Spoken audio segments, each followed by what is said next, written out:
దేశంలో కరోనా మరణాలు కలవరపాటుకు గురి చేస్తున్నాయని రోటరీ క్లబ్ ప్రముఖులు Shri Lakshmi institute of medical sciences chairman doctor K Madhavareddy పేర్కొన్నారు. శ్రీ లక్ష్మీ విద్యా సంస్థలకు చెందిన ఫిజియోథెరపీ మరియు నర్సింగ్ విద్యార్థులు పాత ఊరు కృష్ణ బొమ్మ సెంటర్ వద్ద ఆర్టీసీ బస్టాండ్ మరియు ఉదయగిరి బ్రిడ్జి సెంటర్లో మెరుపు మూక నృత్యాలతో అవగాహన కల్పించారు. ఈ సందర్భంగా డాక్టర్ మాధవరెడ్డి మాట్లాడుతూ గడిచిన 24 గంటల్లో 12 మంది కరోనా వల్ల ప్రాణాలు కోల్పోయినట్లు కేంద్ర ఆరోగ్య శాఖ బులెటిన్ విడుదల చేసిందని అన్నారు. కావున కావలి నియోజకవర్గం ప్రజలందరూ అప్రమత్తంగా ఉండాలని కోరారు.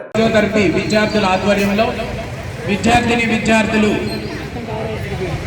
ఇప్పుడున్నటువంటి సమయంలో ఈ కరోనా యొక్క సమస్య మళ్ళా ఉధృతం కాబోయేటటువంటి పరిస్థితుల్లో ప్రతి ఒక్కరూ కూడా తగు జాగ్రత్తలు తీసుకోవాలి అని ఫ్లాష్ మాబ్ అనేటటువంటి ఒక సోషల్ అవేర్నెస్ ప్రోగ్రామ్ని మా విద్యార్థుల ద్వారా ప్రజెంట్ చేస్తూ ఉన్నాము.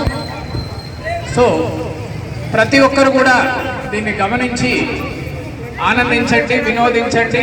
అలాగే తగు జాగ్రత్తలు తీసుకొని కరోనా మన ప్రాంతానికి రాకుండా ఎవరి ఆరోగ్యానికి ముప్పు కలగనివ్వకుండా తగు జాగ్రత్తలు తీసుకుంటారని మనవి.